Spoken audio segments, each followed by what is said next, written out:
Hi friends, എല്ലാവർക്കും നമ്മളെ പുതിയൊരു വീഡിയോയിലേക്ക് സ്വാഗതം. ഇന്ന് നമ്മൾ വെറൈറ്റി ആയിട്ടുള്ള നല്ല ടേസ്റ്റി ആയിട്ടുള്ള ഒരു അപ്പാണ് കേട്ടോ തയ്യാറാക്കാൻ പോണത്. വളരെ സിമ്പിളാണിത് തയ്യാറാക്കാനായിട്ട്. നമുക്ക് രാവിലത്തെ ജോലിയൊക്കെ വളരെ എളുപ്പമാക്കാൻ സഹായിക്കുന്ന മടിയന്മാർക്കും മടിച്ചുകൾക്കൊക്കെ പറ്റിയ റെസിപ്പിയാണ് കേട്ടോ. അപ്പോൾ നമുക്കിത് എങ്ങനെയാണ് തയ്യാറാക്കാൻ നോക്കിയാലോ.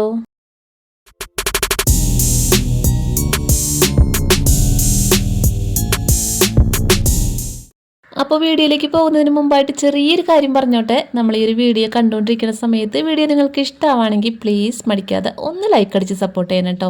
പിന്നെ നമ്മുടെ ഈ ഒരു ചാനൽ നിങ്ങൾ ഇതുവരെയും സബ്സ്ക്രൈബ് ചെയ്തിട്ടില്ല എന്നുണ്ടെങ്കിൽ പ്ലീസ് മടിക്കാതെ ഒന്ന് സബ്സ്ക്രൈബ് ചെയ്ത് സപ്പോർട്ട് ചെയ്യണേ. സബ്സ്ക്രൈബ് ചെയ്യുമ്പോൾ ബെല്ലൈക്കൻ്റെ തൊട്ടടുത്തുള്ള കുഞ്ഞേരോ ക്ലിക്ക് ചെയ്തിട്ട് ടോപ്പിലുള്ള ഓൾ എന്നുള്ള ഓപ്ഷനും കൂടി സെലക്ട് ചെയ്ത് വെച്ചോളൂ കേട്ടോ. എന്നാലാണ് ഞാൻ അടുത്തതായിട്ടിടുന്ന പുതിയ വീഡിയോസിൻ്റെ നോട്ടിഫിക്കേഷനൊക്കെ നിങ്ങൾക്ക് അപ്പോൾ തന്നെ കിട്ടുള്ളൂ. അപ്പോൾ എല്ലാവരും മറക്കാതെ ഇതൊന്ന് ചെയ്യണേ. നമ്മളിന്ന് ഇവിടെ ഈ ഒരു അപ്പം തയ്യാറാക്കാനായിട്ടുള്ള ഇൻഗ്രീഡിയൻസ് ഒക്കെ അളന്നെടുക്കാൻ പോണത് ഈ ഒരു മെഷറിംഗ് കപ്പിലാണ് കേട്ടോ. ഞാനിവിടെ 250 ml മെഷറിംഗ് കപ്പാണ് എടുത്തിട്ടുള്ളത്. ഇനി മെഷറിംഗ് കപ്പ് ഇല്ലാത്തവരാണെന്നുണ്ടെങ്കിൽ നമ്മൾ ചായ കുടിക്കുന്ന ഗ്ലാസ്സോ കപ്പോ ഒക്കെ കാണുമല്ലോ വീട്ടിൽ, അപ്പോൾ അതിലേതെങ്കിലുമൊക്കെ ഒന്ന് എടുത്താൽ മതി. അപ്പം നമ്മൾ അപ്പം തയ്യാറാക്കാനായിട്ട് നമ്മളിവിടെ 2 കപ്പ് പച്ചരി നന്നായിട്ട് കുതിർത്തെടുത്തിട്ടുണ്ട്. ഇനി പച്ചരി ഇല്ലാന്നുണ്ടെങ്കിൽ നമുക്ക് അരിപ്പൊടി വെച്ചിട്ട് ഇതുപോലെ ചെയ്തെടുക്കാം കേട്ടോ. വറുത്ത അരിപ്പൊടി ആയാലും വറുക്കാത്ത അരിപ്പൊടി ആയാലും കുഴപ്പമില്ല. അപ്പോൾ അതേ നമ്മൾ പച്ചരി നന്നായിട്ട് കുതിർത്തെടുത്തിട്ടുണ്ട്. പച്ചരി കുതിർക്കാൻ വെച്ചപ്പോൾ ഞാൻ അതിലേക്ക് ഒരു 1/2 ടീസ്പൂൺ അളവിൽ ഉലുവയും കൂടി ഇട്ട് കൊടുത്തിട്ടുണ്ടായിരുന്നു കേട്ടോ. അപ്പോൾ നന്നായിട്ട് ഇതിവിടെ കുതിർന്ന് വന്നിട്ടുണ്ട്. ഇത് ഞാനിവിടെ ഇന്നലെ രാത്രി കുതിർക്കാനായിട്ട് വെച്ചതാണ് കേട്ടോ. അപ്പോൾ ഇന്ന് രാവിലെ ബ്രേക്ക്ഫാസ്റ്റിന് വേണ്ടിയിട്ടാണ് നമ്മൾ ഈ ഒരു അപ്പം തയ്യാറാക്കുന്നത്. അപ്പോൾ ഇത് നന്നായിട്ട് ഇതുപോലെ കുതിർത്തെടുക്കുക. എന്നിട്ട് നമുക്കൊരു മിക്സിയുടെ ജാറിലേക്ക് ഇത് ഇട്ട് കൊടുക്കാം കേട്ടോ. അപ്പോൾ നമ്മൾ മിക്സിയുടെ വലിയ ജാറാണ് എടുത്തിട്ടുള്ളത്. ഇതിലേക്ക് നമ്മളെ പച്ചരി നമ്മൾ കുതിർത്ത് വെച്ചിട്ടുള്ളത് കംപ്ലീറ്റ് ആയിട്ട് ഞാൻ ഇട്ട് കൊടുക്കുന്നുണ്ട് കേട്ടോ. ഇനിയിപ്പോൾ നിങ്ങളുടെ കയ്യിൽ അരിപ്പൊടിയാണെന്നുണ്ടെങ്കിൽ അരിപ്പൊടി ആയാലും ഇട്ട് കൊടുക്കാം കേട്ടോ. അപ്പോൾ നമ്മളെ പച്ചരി കംപ്ലീറ്റ് നമ്മൾ ഇട്ട് കൊടുത്തിട്ടുണ്ട്. പച്ചരി കുതിർത്ത വെള്ളത്തോട് കൂടി തന്നെയാണ് ഇട്ട് കൊടുത്തിട്ടുള്ളത്. ഇനി ഇതിലേക്ക് നമ്മൾ സെയിം മെഷറിംഗ് കപ്പിൽ തന്നെ 1 കപ്പ് നിറയെ തേങ്ങ ചിരകിയതും കൂടി ചേർത്ത് കൊടുക്കുന്നുണ്ട് കേട്ടോ. പിന്നെ നമുക്ക് അടുത്തതായിട്ട് വേണ്ടത് ചോറാണ്. നമ്മൾ അതേ കപ്പിൽ തന്നെ 1 കപ്പ് ചോറും കൂടി ചേർത്ത് കൊടുക്കുക. അപ്പോൾ നമ്മൾ 2 കപ്പ് പച്ചരിക്ക് 1 കപ്പ് ചോറും 1 കപ്പ് തേങ്ങ ചിരകിയതാണ് ചേർത്ത് കൊടുത്തിട്ടുള്ളത്. ഇനി നമുക്കിതിലേക്ക് കുറച്ച് വെള്ളം ഒഴിച്ചു കൊടുക്കുക, ഇതൊന്ന് അരച്ചെടുക്കാൻ ആവശ്യത്തിന്. അപ്പോൾ നമ്മൾ പച്ചരി കുതിർത്തിട്ടുള്ള ആ വെള്ളം തന്നെയാണ് ഒഴിക്കുന്നത്. അപ്പോൾ ഈ വെള്ളത്തിൽ നമുക്ക് ഇത് നന്നായിട്ടൊന്ന് അരച്ചെടുക്കാം. നല്ല മയത്തിൽ നല്ല പട്ട് പോലെ ഒന്ന് അരച്ചെടുത്തിട്ട് വരാം. അങ്ങനത്തെ നമ്മളെ മാവ് നമ്മളിവിടെ നന്നായിട്ട് അരച്ചെടുത്തിട്ടുണ്ട് കേട്ടോ. ഞാനിവിടെ ഒറ്റ ട്രിപ്പിൽ തന്നെയാണ് ഇത് കംപ്ലീറ്റ് ആയിട്ട് അരച്ചിട്ടുള്ളത്. ഇനി നിങ്ങൾക്കിത് ഓവർലോഡായി തോന്നുന്നുണ്ടെങ്കിൽ 2 ട്രിപ്പായിട്ട് അങ്ങനെ അരച്ചെടുത്താൽ മതി കേട്ടോ. മിക്സിയുടെ ജാർ ചെറുതാണെങ്കിൽ നമുക്ക് ഒറ്റ ട്രിപ്പിൽ പറ്റില്ല. അപ്പോൾ 2 ട്രിപ്പായിട്ട് അരച്ചെടുക്കുക. ഇനി ഞാൻ ഈ മിക്സിയുടെ ജാറിലേക്ക് തന്നെ കുറച്ച് വെള്ളം ഒഴിച്ചിട്ട് ജസ്റ്റ് ഒന്ന് കറക്കി ഒഴിച്ചു കൊടുക്കുന്നുണ്ട് കേട്ടോ. അപ്പോൾ ഇതേ നമ്മളെ ബാറ്ററിനുള്ള മാവ് റെഡി ആയിട്ടുണ്ട്. അപ്പോൾ നമുക്ക് ഇനി ഇതിലേക്ക് ആവശ്യത്തിനുള്ള ഉപ്പ് ചേർത്ത് കൊടുക്കാം കേട്ടോ. അപ്പോൾ ഉപ്പ് ആവശ്യത്തിനുള്ളത് നമ്മൾ ചേർത്ത് കൊടുക്കുന്നുണ്ട്. ഇനി നമ്മൾ ഈ ഒരു അപ്പം ഇൻസ്റ്റൻ്റ് ആയിട്ട് ഉണ്ടാക്കുന്നതുകൊണ്ട് തന്നെ നമ്മളിതിലേക്ക് ഒരു 1/4 ടീസ്പൂൺ അളവിൽ ബേക്കിംഗ് സോഡ ചേർത്ത് കൊടുക്കുന്നുണ്ട്. ഇത് നമ്മൾ പെട്ടെന്ന് ഉണ്ടാക്കി പെട്ടെന്ന് റെഡിയാക്കണോണ്ടാണ് നമ്മൾ ബേക്കിംഗ് സോഡ ചേർക്കുന്നത്. ഇനി നിങ്ങൾക്ക് കൂടുതൽ സമയം ഇത് റെസ്റ്റ് ചെയ്യാൻ വെക്കാൻ ടൈം ഉണ്ടെങ്കിൽ അങ്ങനെ ചെയ്യാം കേട്ടോ. അപ്പോൾ നമുക്ക് ബേക്കിംഗ് സോഡ വേണമെങ്കിൽ സ്കിപ്പ് ചെയ്യാൻ പറ്റും. അപ്പോൾ അതേ നമ്മൾ ബേക്കിംഗ് സോഡയും കൂടി ഇട്ടിട്ട് നന്നായിട്ട് മിക്സ് ആക്കി കൊടുക്കുക. നമ്മൾ ഉപ്പും ബേക്കിംഗ് സോഡയൊക്കെ നന്നായിട്ട് മിക്സായി വരാനുണ്ട് കേട്ടോ. പിന്നെ നമ്മൾ ഈ ഒരു മാവ് ഒരുപാട് ലൂസായി പോകരുതെന്ന് ഒരുപാട് തിക്കായിട്ടും പോകരുത് കേട്ടോ. അപ്പോൾ ആ ദോശമാവിൻ്റെ ഇഡ്ഡലി മാവിൻ്റെ ഒക്കെ ഒരു ഇടയ്ക്കുള്ള ഒരു പരുവത്തിൽ വേണം നമ്മൾ ഈ ഒരു ബാറ്റർ റെഡിയാക്കാനായിട്ട്. അപ്പോൾ ഇതുപോലെ വേണം കേട്ടോ നമ്മളെ ബാറ്റർ ഇരിക്കാനായിട്ട്. കണ്ടില്ലേ, ബാറ്ററിൻ്റെ ഒരു തിക്നെസ് ഇതുപോലെ വേണം. അപ്പോൾ ഇതുപോലെ മാവ് റെഡിയാക്കിയിട്ട് നമുക്ക് ഇങ്ങോട്ട് സമയം കളഞ്ഞാൽ പെട്ടെന്ന് തന്നെ നമ്മളപ്പം റെഡിയാക്കി എടുക്കാൻ പറ്റും കേട്ടോ. ഇത് നമുക്ക് ശരിക്കും പറഞ്ഞാൽ ഒരു എളുപ്പപ്പണിയാണ് കേട്ടോ. രാവിലെ എണീച്ച് കഴിഞ്ഞാൽ വലിയ പണിയൊന്നുമില്ല, പെട്ടെന്ന് തന്നെ ബ്രേക്ക്ഫാസ്റ്റ് ഉണ്ടാക്കാൻ പറ്റും. അപ്പോൾ ചില മടിയുള്ള ദിവസങ്ങളിലൊക്കെ നമുക്ക് ചെയ്യാൻ പറ്റിയ ഒരു റെസിപ്പിയാണ് കേട്ടോ. അപ്പോൾ നമ്മുടെ അപ്പം നമുക്ക് ഇനി ചുട്ടെടുക്കാം. അപ്പോൾ അതിനായിട്ട് ഞാനിവിടെ അപ്പച്ചട്ടിയാണ് എടുത്തിട്ടുള്ളത്. അപ്പച്ചട്ടിക്ക് പകരം നിങ്ങൾക്ക് വേണമെങ്കിൽ ചീനച്ചട്ടിയോ ദോശപ്പാനോ ഏതായാലും എടുക്കാം കേട്ടോ.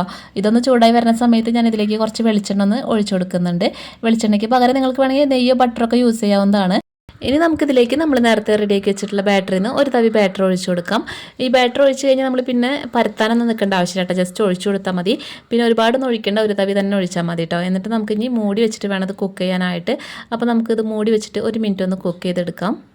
അങ്ങനെ നമ്മളിതൊരു മീഡിയം ഫ്ലെയിമിൽ 1 മിനിറ്റ് ഒന്ന് കുക്ക് ചെയ്തെടുത്തിട്ടുണ്ട് കേട്ടോ. അപ്പോൾ നമ്മളിങ്ങനെ കുക്ക് ചെയ്ത് വരുമ്പോൾ തന്നെ ഇതിങ്ങനെ നന്നായിട്ട് സെൻറ്റർ ഭാഗമൊക്കെ ഒന്ന് പൊങ്ങി ഇങ്ങനെ നല്ലൊരു പോള പോലെ വരും കേട്ടോ.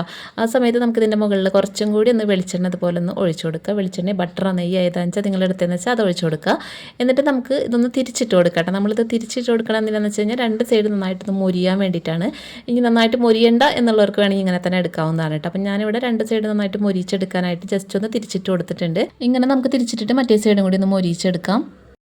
അങ്ങനെ ഇപ്പോൾ നമ്മൾ 2 സൈഡും മറിച്ചിട്ടിട്ട് നന്നായിട്ട് മൊരിച്ചെടുത്തിട്ടുണ്ട്.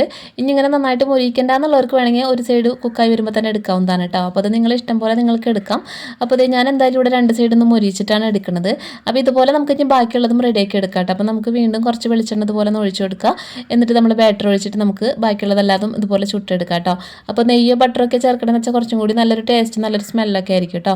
അപ്പോൾ നമ്മൾ എന്തായാലും ഇവിടെ വെളിച്ചെണ്ണ വെച്ചിട്ടാണ് തയ്യാറാക്കുന്നത്. എന്നാലും കുഴപ്പമൊന്നുമില്ല. അപ്പോൾ നമുക്കിതുപോലെ മൂടി വെച്ചിട്ട് ബാക്കിയുള്ളതും കംപ്ലീറ്റ് ഒന്ന് ചുട്ടെടുക്കാം.